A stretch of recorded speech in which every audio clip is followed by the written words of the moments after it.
You're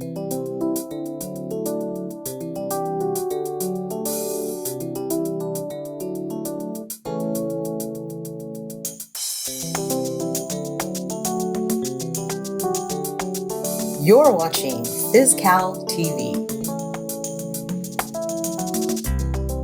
Good afternoon and welcome to FISCalTv. Thank you for joining us. I'm Jim Caselli. On today's show, we have some FISCal Learning Center updates, a new FLC commercial, and Thao Au from the Supplier Management and Reporting team will bring us some SRPP 2023 1099 reporting information. Let's get started with some new and updated training content that's recently been added to the FISCal Learning Center. Job aids and material.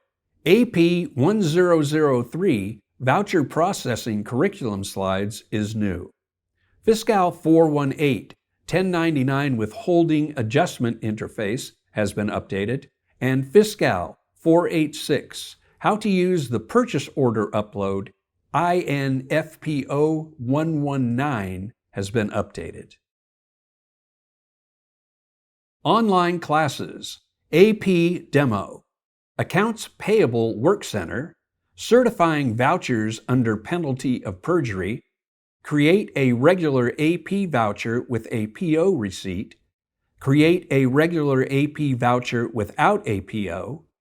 Deleting versus closing vouchers, review PO information, speed charts, template vouchers, undo matching process, where to review and approve vouchers are new. AP Lecture, 5 W's of Accounts Payable, Accounting Entries for Posted Vouchers, AP Reports and Queries, Monitoring Voucher Errors, SCO Audit Communications, Voucher Approval Overview and Workflow, Voucher Styles and Ways to Create Reg Voucher, and Voucher Workflow are all new. AP Simulation. Unmatching a voucher is new. Want to register for a virtual instructor-led training is also new. Curriculum. AP 1003 Voucher Processing is new. Labor Distribution and Voucher Processing have both been updated. Link and login information. You can access the FISCal Learning Center at the address on your screen. If you have any questions, please contact the FISCal Client Training section at FISCal Learning Center at fiscal.ca.gov. The FLC is limited to authorized users. Please log in using your FISCal credentials. The FLC has a new commercial for us, and here it is. The FISCal Learning Center would like to thank you for a great year. We had a busy year. The FISCal Learning Center held 32 virtual instructor-led training classes covering 10 topics for a total of 490 hours of training. If you have not taken a VILT, you're missing out. VILTs are engaging live training classes led by knowledgeable FISCal trainers. In addition to the VILTs, the FISCal Learning Center created and updated training content materials including job aids, curriculums, and online classes. If we did all this, what can you look forward to next year? The FISCal Learning Center is committed to providing our users the highest quality learning content. If you want to be a knowledgeable FISCal user, you'll want to register for a VILT or flipped classroom course. Sign up for the job aid subscription list. Check out our regularly updated content including videos, exercises, and more. And read our monthly roundup emails of new content. You and your team can look forward to another year of great content from the FISCal Learning Center.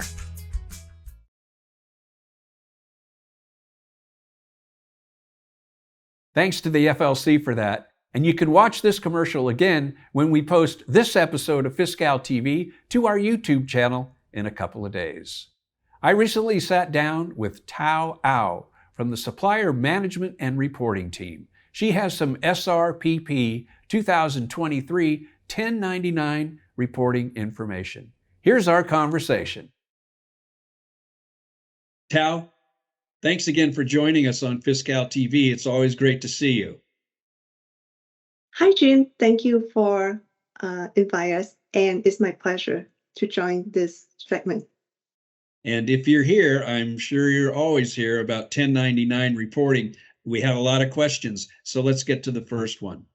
Are there any updates that SRRP participants should be aware of to prepare for the 2023 1099 reporting? Yes, there are several updates. And recently, our team rebranded from SEO Vendor Management Group, VMG, to SEO Supplier Management and Reporting Team SMART. Due to the name rebranding, our team's email has also been updated to FISCal SMART 1099 Hub at seo.ca.gov to address any questions relating to 1099 or the State Reportable Payments Program, SRPP. Additionally, the same manual that FISCal follows as a guideline for the 1099 eligibility, which is based on the two criteria, reportable suppliers and payment type, has been revised to accommodate the IRS implementations in 2020 for the 1099 NEC form. Please refer to the new versions of the same manual sections 8422.191. And currently, FISCal announced the upgrade of the PeopleSoft applications effective November 4, 2023. This mainly has the cosmetic change to the search and process monitor pages. To illustrate the difference, I'm going to share my screen in the testing environment. So this is when you go to the Adjust Withholding page. This is the search page, which has the different layout and additional functionality to facilitate the searching process. But the fields such as the supply ID is still a required field. So if I select contents in this drop-down menu and enter a number, the search result will display all the supply ID that containing the number that I key in 106. So if your departments want to review the supply ID 106, the first supply ID here, you can just click on the link. And it will populate the withhold adjustment screen where you will be able to view the 1099 transactions based on the search criteria. And you can start making manual adjustments if applicable. It will be the same procedure as the information provided in the Job A, FISCal number 23A, issuing correct new 1099. So for example, if I want to adjust the 2023 1099 data of my business unit, I will key in my business unit number. I can narrow down my search by selecting or enter the date range from January 1st, 2023 to December 31st, 2023. And I can click on this icon to see all the information at once. And for example, when I review it, I believe that this transaction should be $2,000 instead of $2,295. I will make the manual adjustment by adding a new entry. And I can click View All to see all the information. And in order to make the manual adjustment, I need to fill out all the required fields in the new line that I just add. So the business unit number, and then the entity, and the withholding time, which I will select 1099M for the NEC, jurisdiction, and the class, which is the corresponding class for the select withholding 1099 type that I select here. For the rule, I would just select the first option provided here. Basic amount would be the 1099 amount. So in this case, I want to reduce this amount to $2,000. So I will enter negative $295. So it would be negative 295.00. The liability amounts and the pay amount would be 0.00. The payment date and the declaration date could be any day within the calendar year of 2023. Description field is optional, but if your departments want to provide information, you can provide a brief comments or a brief descriptions relating to this adjust entry for your future reference. And once you're done, you can just hit save. So again, all the steps to make the manual adjustment will be provided in the Job 8 FISCal number 238, issuing correct new 1099. In addition to the manual adjustments, the departments also have the option to use the 1099 interface if it is more convenient and efficient for the department to use. And I'm going to share the screen where I navigate to the 1099 interface. So this is the navigation to the 1099 interface. And again, this is the searching screen with the new layout and the additional function to search the existing run control ID. Or if your departments want to start fresh, you can create a new control ID by clicking on add a new value. For this example, I will use the existing current control ID that has been used, and I would just key in the run control that I have used before, and I select this run control. So as this page is the 1099 withholding interface, this is where your departments will upload the CSV file, which contain all the 1099 information that you want to upload to the FISCal system. And from here, you can follow all the steps in the Job 8 FISCal number 418 1099 withholding adjustment interface. Once all the manual adjustments or the upload 1099 data are successfully complete, your departments can run the 1099 report to ensure that the accuracy of all the 1099 data, including the 1099 manual adjustments or the 1099 data that has been uploaded to the 1099 interface. And in order to run the 1099 report, this is the navigation to go to the reportable payments in order to process the report. And again, it will be the searching page where you can either find existing run control ID or start a new run control ID. And for this example, I will use the same run control ID. On this page, this is where you will be required to provide or fill out all the required parameters in order to run the 1099 information. And I will just hit run here. And when it's come up with the process instance number, you can go to the process monitor hyperlink here.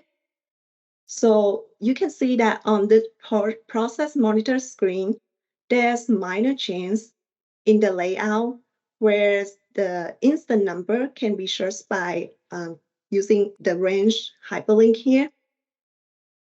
The report manager hyperlink is relocated to this area instead of upper sections here. There's also an additional column actions in this area. However, the most important is that you want to make sure the process that you run will come to success and post. So you just hit refresh until it's success and post.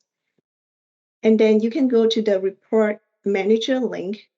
This is where you can view and download the reportable payments report for your business unit.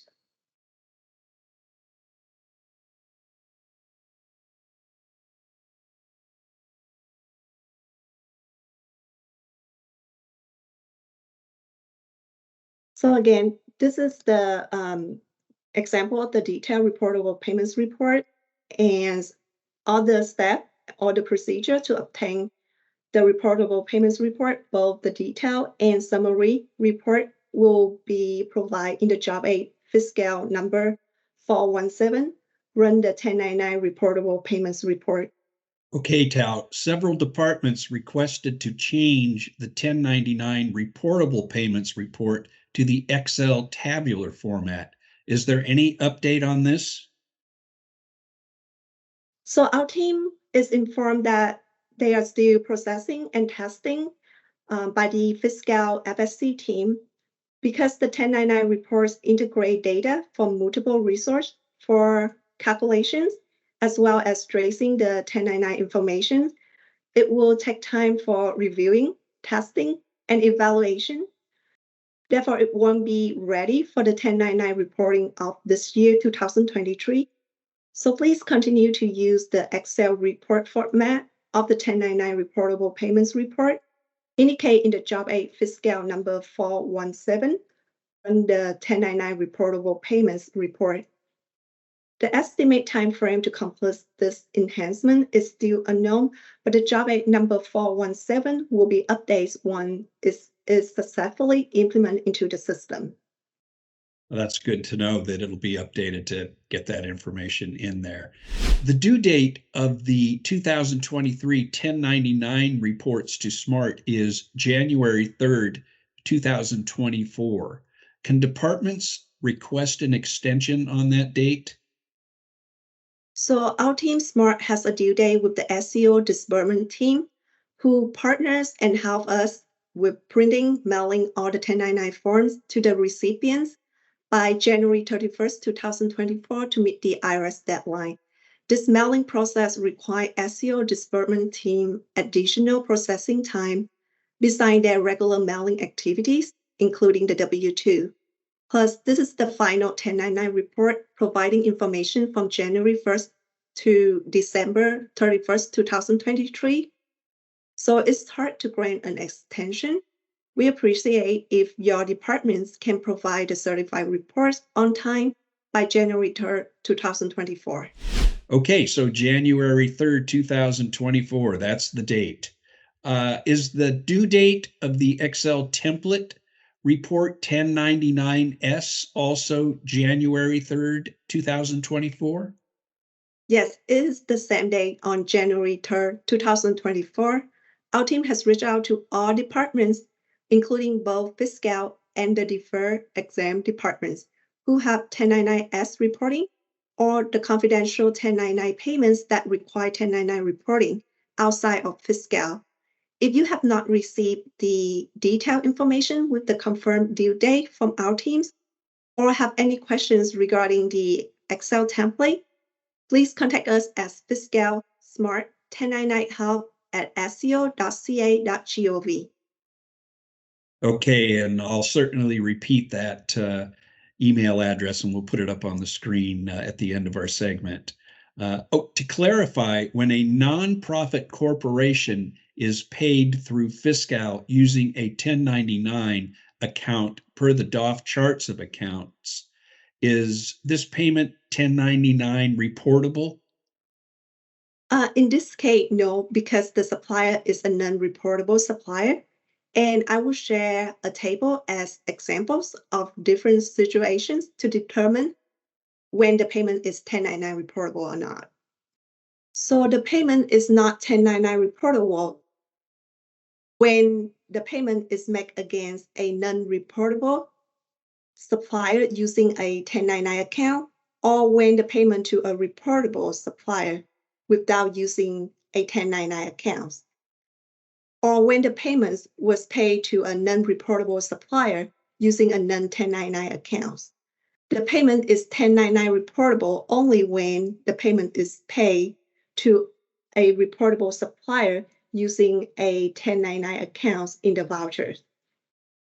To simplify it, you can think about it as an equation, and I'm going to share another screen showing that equation. So it's reportable supplier plus payment type equal 1099 reportable payments in FISCal. This equation has two components in order to have to make the equations happen. So reportable supplier in FISCal is set up with the 1099 withholding applicable, which is determined by the select entity type that provide in the STD tool for forms, including individual, sole proprietor, single member LLC, medical corporation, legal corporation, partnership, estate or trust. For the second component, payment type, this is based on the 1099 account used in the vouchers that is processed by the FISCal departments.